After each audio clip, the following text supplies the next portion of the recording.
sırf ben babama seni seviyorum diyemediğim için belki de o filmi onun için çektim. Yani ne olur bir takım önyargılarla hayallerinizden vazgeçmeyin. Hata yapma hakkı tanınması lazım. Gençlere, öğrencilere hata yapma hakkı tanınması lazım. Evlat ya candır, hayatın anlamıdır gerçek anlamda. Hayat, biz planlar yaparken başımıza gelenler. İyi ki yaşıyoruz her şeye rağmen.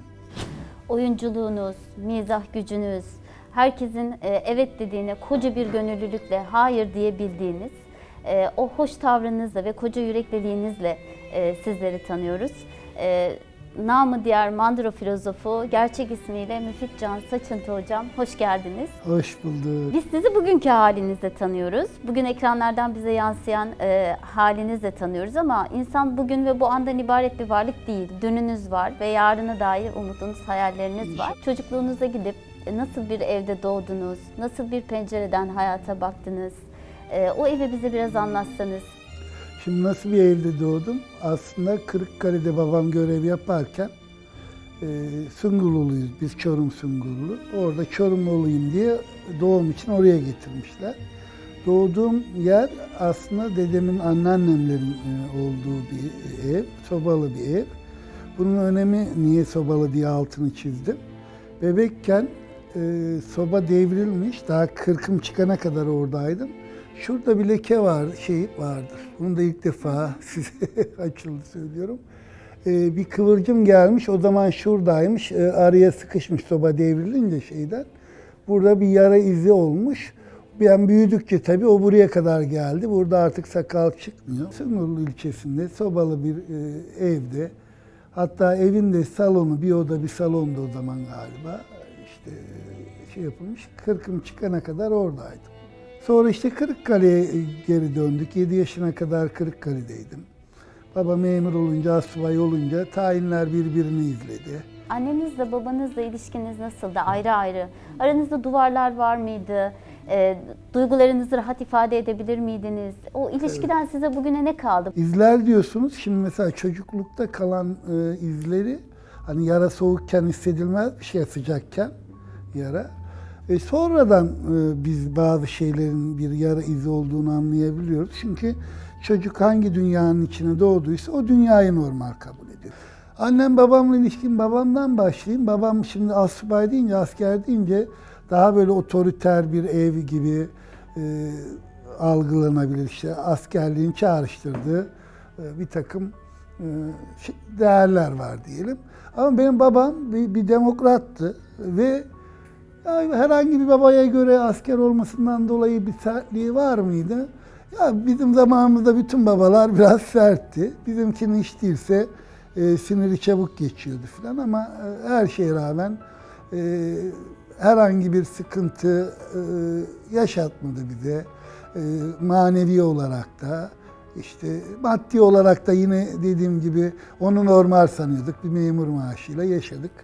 Öyle annemle de ya bütün anneler gibi yani yapınca işte anne ve anaç bağrına basan ama şu vardı benden önceki ablam yani hiç tanımadım daha 40'ı doğmadan Malazgirt'te vefat etmiş. Yine biraz da oranın imkansızlıklarıyla ilgili, doktor olmamasıyla ilgili. Malazgirt, Muş mu? Muş Malazgirt'te. Onu erken kaybettiği için ilk çocuğunu ve dediğim gibi işte doktora götürüyor. Zaten bir doktor var ve pratisyenin doktor. İşte üşütmüş falan diye bir şey veriyor, gönderiyor. O gece vefat ediyor ablam, hiç tanımadığım ablam. Ve sabaha kadar işte bekliyorlar ve o zamanlar hani imkanlar kısıtlı olduğu için cenazeyi memlekete de getiremiyorlar. Malazgirt'te kalıyor. Şimdi o annemde bir travma yaratmış. Bize de bir şey olacak diye özellikle bana. Mesela günde bazılarını hatırlıyorum, hatırlamadığım dönemden de başlayarak mesela aynı şikayetle aynı doktora 5 kere götürüyor. Doktor da gelme artık diyor. Tamam mı? Yani gelme. Ama tabii işte ablamın çok bebekken vefatından dolayı üzerimize o anlamda çok düştü. Özellikle sağlıkla ilgili. Erkeğin erkeğe sevdiğini söylemesi daha Tabii, zor. Arada tabii. daha duvarlar var Tabii. diyorsunuz. Belki baba oğul Tabii, ilişkisinde tabii. O duvarı Şöyle evet, bazen ben hani filmlerde kendi yaşadıklarımdan da tabii ki ilham alıyorum. Bir kısım yansıtıyorum. Ve belki de mesela özellikle Yaşamak Güzel Şey filmindeki bazı sahneler babamla bir nevi özür sahneleriydi. Yani ve yine bizim dönemimizde özellikle babalar özellikle erkek çocuklarına sevdiğini çok göstermezlerdi ki şımarmasın diye. Ve öyle de yetiştirilince babam tabii ki çok severdi bizi, üzerimize titrerdi. Ama mesela seni seviyorum cümlesini duymadık. Ama ondan duymadık da biz kurabildik mi? Biz de seni seviyorum baba. Anneye rahat rahat diyorduk. Anneye gerekirse öpücük manyağı yapıyoruz. Yanaklarını, ellerini falan filan sarılıyoruz. Annemize hem davranışlarımızla hem sözlerimizle sevdiğimizi belli edebiliyoruz da özellikle babalara ve hele de erkek çocuksa böyle bir şey olmuyor. Sırf ben babama seni seviyorum diyemediğim için belki de o filmi onun için çektim. Yaşamak Güzel Şey'in aynı şekilde yapımcısı da bendim. O zamana kadar olan birikimimi de orada harcadım. Ben zamanında bedava seni seviyorum diyemediğim için rahatlamadığına bir film çekmek zorunda kaldım. Başarı vazgeçiş midir? Yoksa devam ediş midir ya da nerede vazgeçiştir, nerede devam ediştir sizin hayatınızda? Bir kere başarıyla ilgili bence herkesin kendi tarifini kendisinin yapması gerektiğini düşünüyorum. Kendimiz dışındaki her başarı tarifi tuzaklarla dolu. Bazen annemiz babamız bir başarı tarifi yapar. Onlarınki tabii ki tuzak değildir. İyi niyetli bir tariftir. Ama sonuçta başkasının tarifidir. Her tarifte bir sınır ve cenderedir aslında. Bir şeyi kapsar, senin içine hapsetmeye çalışır. Sonra işte biraz büyürsün ya da komşuların başarı tarifi vardır. Mahalledeki abilerin başarı tarifi, okulda öğretmenin başarı tarifi, askerde komutanın başarı tarifi. Bir kere biz herhangi birinin başarı tarifini çok sorgulamadan kabul ettiğimizde bir ömrü boşuna harcamış olabiliriz. Bazen bilmiyorum, başkalarının hayalleriyle de mutlu olunmaz. Başkalarının başarı tarifini yerine getirerek de başarsan bile mutluluğu yakalayamazsın. Vazgeçişler deyince o ilk sınava, konservatuvar sınavına girmeme olayını başka bir vesileyle anlatıyorum. Evet, bilmeyenler için tekrarlayayım. Tiyatroyu çok seviyordum. Lise sona kadar tiyatrocu, oyuncu olmak istiyordum. Konservatuvara girmek istiyordum. Hazırlanırken bir arkadaşım dedi ki boşuna sen konservatuvara hazırlanma. Seni almazlar konservatuvara dedi. Niye dedim? Yeteneksiz miyim? Hayır ama Peltek'sin. Peltekleri konservatuvara almıyorlar çünkü Peltek'ten oyuncu olmaz dediler. Ben birdenbire her şeyden vazgeçtim gibi, yani en azından konservatuvar sınavına girmekten vazgeçtim. Sonra peş peşe bir takım şeyler oldu. 30 yıl sonra ben bu ülkede birazcık da festivaller dolayısıyla dünyada oyuncu olarak tanındım. Şimdi bunu bu vesileyle anlatıyorum gençlere özellikle. Yani ne olur bir takım önyargılarla hayallerinizden vazgeçmeyin. Hiç değilse denemeden vazgeçmeyin. Hele diyorum başkasının sözüyle vazgeçmeyin. Yine şey diyorsunuz hocam bir yerde, sevdiğinin kapısında beklemek diyorsunuz burası için. Tabii. Şimdi şeyi diyordum Terk biraz edemem. uzun yapmamak için. Şimdi tiyatroyu çok seviyordum. İşte sevdiğine kavuşamayınca ondan da uzak durmamak için yanında yöresinde dolaşırsın. Bazen kardeşiyle arkadaş olmaya çalışırsın. Bazen onun evinin yakınında bir işe girersin. Hani yeter ki bir camdan gel. Bizim de ya iletişim alanını seçmemiz, yani tiyatro aşkımızdan yüz bulamadık. Ona yakın civarında bulunalım diye iletişimi seçtim. Orada da yine ön yargılarım vardı. Lise sonunda yine bir şiir gözünden bir gözaltı olayım oldu. Sonuçta sicilimiz bozuldu. O zaman da tek televizyon var, devlet televizyonu, TRT. Ve ben diyordum ki beni TRT'ye almadılar ve özel televizyonlar 5 yıl sonra gündeme gelecek olmasına rağmen o zaman bilemiyorsun. Yani 5 yıl sonrayı bile öngöremiyorsun. Ve bir umutsuzluğa kapılıyorsun. Sicilimiz bozuk. Tek televizyon TRT, devlet televizyonu. Bizi almazlar falan derken hayda 1-2 yıl sonra ben sözleşmeli de olsa TRT'de çalışmaya başladım. Mesela o ön yargılarla da umutsuzluğa kapılmamak lazım. Yine birkaç yıl sonra da ya hatta bir yıl sonra da ben TRT'de çalışmaya başladıktan sonra yine hiç aklımıza hayalimize gelmeyecek bir şey oldu. Özel televizyonlar diye bir şey açıldı pıtrak gibi. Hepimize iş alanı doğdu.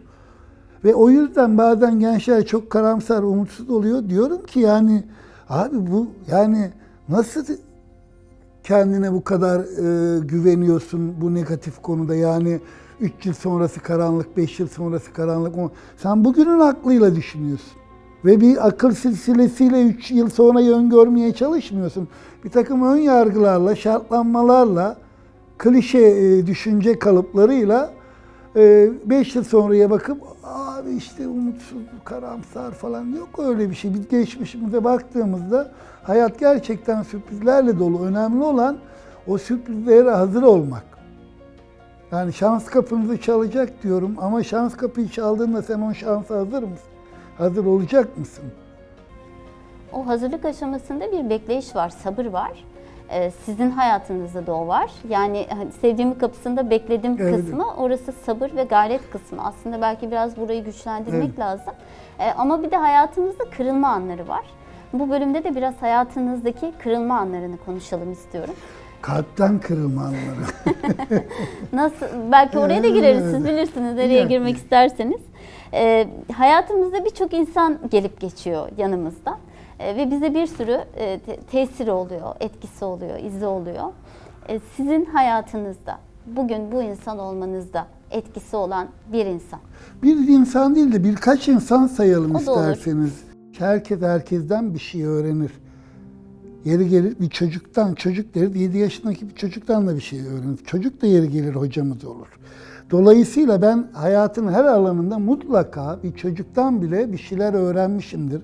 Bana bir katkısı olmuştur. O yüzden hani bütün bana katkısı olanları sayamayız ama en azından bu alanlarda ilk lisede Yaşar Azaz diye bir hocamız vardı, rahmetli oldu.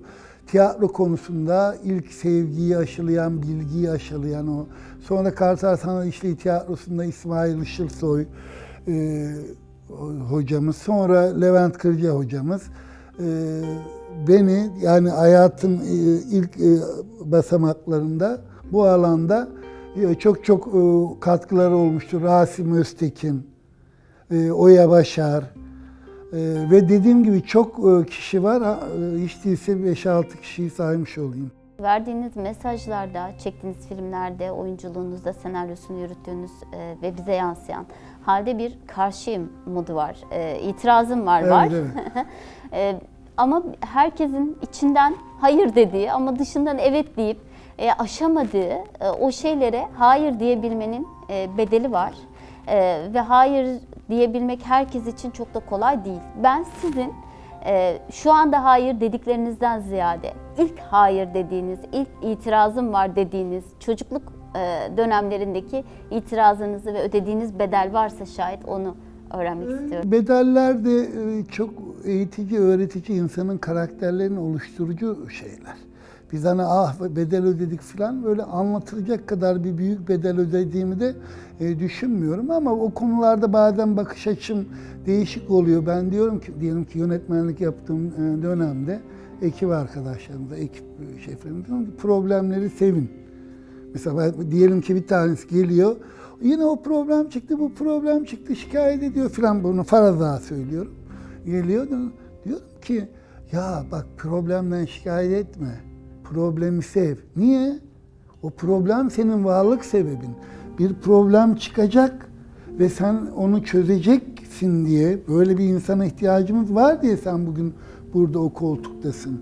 Yoksa problem çıkmayacak olsa, problemsiz işler yürüyecek olsa bazı insanlara ve mesela sana ihtiyacımız kalmazdı. Kendi bazı alanlarda varlık sebebim de o.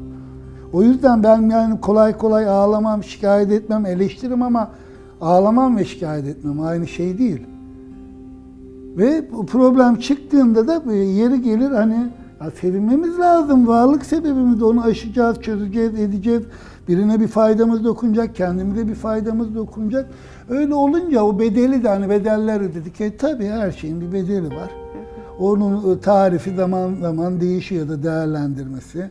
Bugün negatif olan yarın pozitif oluyor, bugün pozitif olan yarın oluyor. Hiç şey yapmam ama karşı o çıkma konusunu en iyi şöyle hızla özetleyeyim. Mesela çocukluğumdan itibaren sorguluyordum.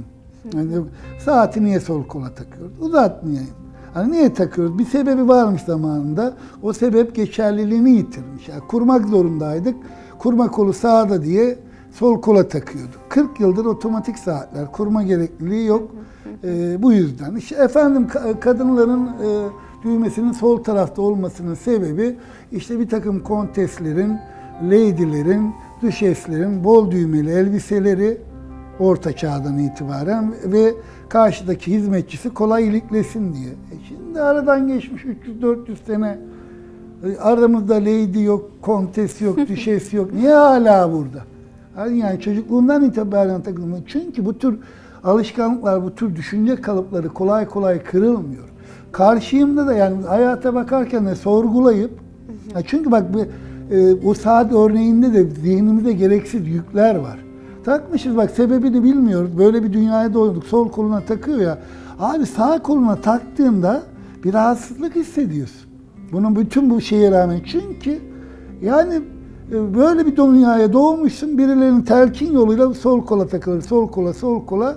Sen bunun saçma olduğunu düşünüp sağ koluna taksan bile bir tedirginlik hissediyorsun.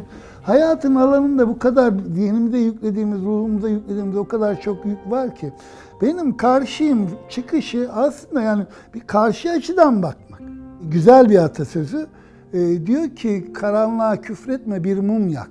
Evet abi yani karanlığa küfretmeyelim. Yani eleştiri getirebiliriz ama eleştiri de tek başına bir anlam ifade etmiyor. Bir mum yakmanın, bir mum yaktırmanın yollarını bulmamız lazım. Zamanın baskısının ve saatin tik taklarının ne hissettirdiğini, ne düşündürdüğünü değil de ne hissettirdiğini. O zaman eskiden bir de hakikaten sesliydi ya tik tak tik tak tik tak. Hani zaman geçiyor, zaman geçiyor, zaman geçiyor, zaman geçiyor. Lan geçiyorsa geçiyor. Şey gibi hani tepemde bir arkadaşım hadi hadi hadi hadi hadi. Lan dur ne hadi hadisi ya. Saat de öyle yani değil mi? Tik tak tik tak tik tak tik tak. Kaldırıp atıyorsun yani. Tamam zaman geçiyor, bunun da farkında olmamız lazım ama bunu sürekli birinin ya da bir nesnenin hatırlatması da biraz sinir bozucu. Aslında baktığınızda az önce söylediğiniz vazgeçişler birer kırılma noktaları. Hayatınızda hayal kırıklığı olarak ya da ya işte bu an dediğiniz böyle bir kırılma noktanız var mı? Hayal kırıklığı şöyle yine Yaşamak Güzel Şey filmiyle ilgili. Bir işte kanala ön satış yaptık ama o zamana kadar olan birikimimi de koydum. Kendi kafamda da şeydi, o iş yapacak ve ben onunla oradan kazandığımla senede 3 film yapacağım. Hatta bazı arkadaşları da daha peşin size de bütçe vereceğim, filminizi çekin falan diye böyle bol keseden ne kadar inandımsa bir de şey dağıttık hani. Vaatlerde bulunduk. Sonra çok kötü çakıldı film maddi anlamda. O mesela çok büyük hayal kırıklığı oldu bende ve çok zor toparladım. Yani maddi olarak da zor toparladım. Manevi olarak da büyük hayaller kurdum ve şimdi ama hayret ediyorum lan. Neyine güvendin de o kadar hayaller kurdun diye. Ama o süreçte de şöyle Vecibe gibi bir laf duydum Ferdi Eğilmez'den. Ertan Eğilmez'in oğlu, yapımcılar devam ediyor. Arkadaşımız işte Nizam Eren sayesinde tanışmıştık. İşte film nasıl oldu filan dedi. Yaşamak Güzel Şey. Film battı abi dedim. Dedi ki oğlum dedi film batmaz, yapımcı batar dedi. Senin orada aslan gibi bir filmin var ve duruyor dedi. Sen battınsa yarın toparlarsın, o film kalacak dedi. Hakikaten de bunları da yine şikayet etmek için, pişmanlık dile getirmek için anlatmıyorum. Soruldu diye. Çok çok mutluyum. İyi ki çekmişim o filmi. Bugün olsa yine yapardım. Yine bütün birikimimi koyardım. Orada aslan gibi bir filmimiz var. Biz battıksa çıkarız, düştükse kalkarız. Bu işler böyledir. Evet. Ama hayaller kurmuştum ve başkaları için de hayaller kurmuştum. O hayal kırıklığı büyük oldu. Şimdi ve burada anda kalma konusunda kendinizle aranız nasıl? Aynalarla aranız nasıl Müfit Bey? Ben Şimdi çok da belli oluyordur saçımdan, başımdan çok aynalara bakmam. Ama belki siz daha iyi değerlendirirsiniz. Yani bunun bir psikanalitik sebebi var mıdır, bir psikolojik derinliği var mıdır bilmiyorum, bakmam. O da belki bir tepki. Yani insanların saçına başına o kadar özen göstermesi de bana çok doğal gelmiyor. Ama geçenlerde mesela böyle baktım kendime, böyle şey yapar gibi, hani konuşmadan böyle dertleşir gibi bir baktım. Ama o saçıma başıma değil, öyle kendimle böyle göz göze biraz bakıştık, nasıl gidiyor falan filan gibi. Onu galiba ergenlikte falan da yapardık. Epeydir yapmıyormuşumdur herhalde. Öyle aynalarla aram, işte yıllar sonra geçen görüştük kendisiyle. Kendinizle karşılaşırken çektiğiniz filmler var. Benim en sevdiğim tabii ki Madra Filozofu birinci sırada, ama Yaşamak Güzel Şey'i de çok sevdim. Babamın Ceketini de çok sevdim. Bu filmlerde hayal değil, hayat ürünü diyorsunuz. Evet. Neden hayal değil de hayat? Çünkü şuna inanıyorum. Bütün dedim ya, benim filmlerde mutlaka benim yaşamımdan izler var. Ama nasıl izler? Kendimizi ölümsüzleştirme adına değil. Benim dert edindiğim şeyleri oraya yansıtmaya çalışıyorum. Yani işte Yaşamak Güzel Şey'de yine okulla ilgili şeyler. Diyelim ki kızımın özellikle TEOK döneminde işte o sınavlara hazırlanması, sınavlar için hayatın bir takım güzelliklerinden vazgeçmesini gördüm ve başta tabii kızıma ve bütün onun yaşıtı çocuklara çok üzüldüm. Bunu bir şekilde benim dile getirmem lazım dedim. İşte diyelim babamızla meselemiz sadece benim meselem değil ki, ben bunu biliyorum. Ülkemizde özellikle bizim kuşağın hemen hemen hepsinin problemi. Bunu dile getirmem lazım diye düşünüyorum. Yani şunu, kendi ve insanlık adına bir anlam yaratacak, bir değer yaratacak bir şeyler harcamamız lazım. Hem enerji hem parayı. Öyle olunca ben kendi hayatıma bakıyorum. Kendi hayatımdan, çevremdekilerin hayatından dersler çıkartıyorum. Ve bunları bir şekilde dile getirmeye çalışıyorum. O yüzden hayal değil, hayat ürünü diyoruz çektiklerimize. Siz en sık duygularınızı, hangi duyguları yaşıyorsunuz veya duygularınızı yaşarken rahat olabiliyor musunuz? Ben belki bir süredir, hangi süredir onu bilmiyorum da, ben sevdiğimi çok rahat söylerim. Artık uzunca bir süredir ve bıktırana kadar söyleyemiyorum. Sadece işte diyelim kızıma da değil, gerçekten bıktırana kadar söylerim ya, ve bıkar da yani, yeter tamam seviyorsun falan. Ama herhangi işte bir arkadaşıma da ya da bir şeyde çekinmiyorum, erkek arkadaşım da olabilir. Aman yanlış anladın bana. Seviyorsam, takdir ediyorsam mümkün olduğunca bu duygularımı dile getirmeye çalışıyorum. Özellikle yani benim dışımdaki insanlara karşı olan pozitif duygularımı. Başarılıysa başarılısın diyorum, iyiyse iyisin diyorum, yetenekliyse yeteneklisin, seviyorsam seni seviyorum diyorum falan. Ben hiç çok uzunca bir zamandır bunu dile getiriyorum, hiçbir zararını görmedim, çok da faydasını görüyorum her anlamda.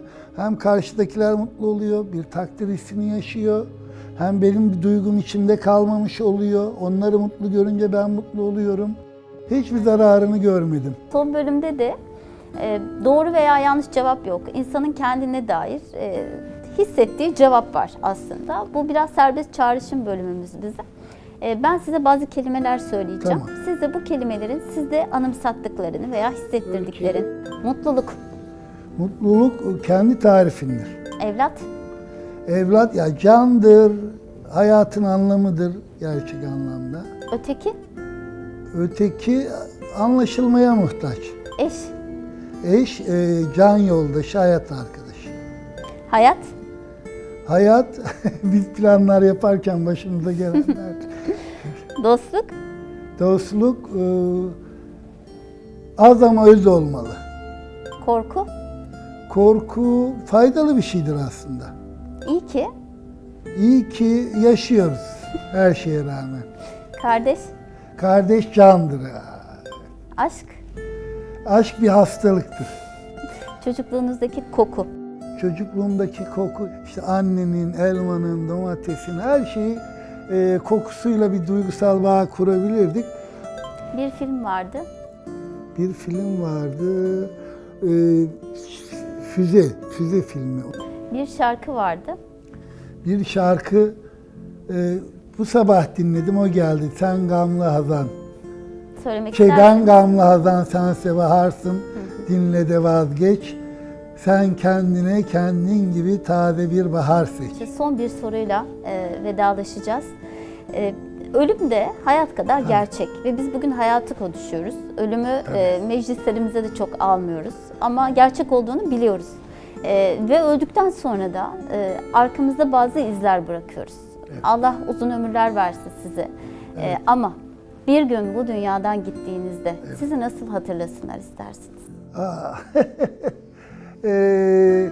Ya şöyle, ortada filmlerimiz var ve bir evladımız var. Aslında ölümün varlığı hayatımıza anlam ve değer katan bir şey. Yani eğer ölüm olmasaydı hayat o kadar anlamlı ve değerli gelmezdi. Bir kere ölümle de barışmak lazım, onu kabullenmek lazım. Ve ben konuşmaktan çok rahatsız olmuyorum. Ama burada hadi açıldı söyleyelim, vasiyet gibi şeye geçsin. Ben hiçbir şekilde tören yapılsın istemiyorum. Gerçekten. Yani ne işte yani cenaze töreninin dışında ve onu da çok 3-5 kişi halletsin bu işi. Filmlerimiz var hatırlanacağımız, hatırlandığı yere kadar. Evladımız var işte biyolojik neslimizin devamı. Filmlerde fikirsel olarak gittiği yere kadar işte fikirlerimizin devamı olacak. Hayatın bir gerçeği ve gerçekten hayatımıza anlam katan, değer katan şey ölümün gerçeği. Onunla da barışmamız lazım. Canı gönülden kabullenmemiz lazım.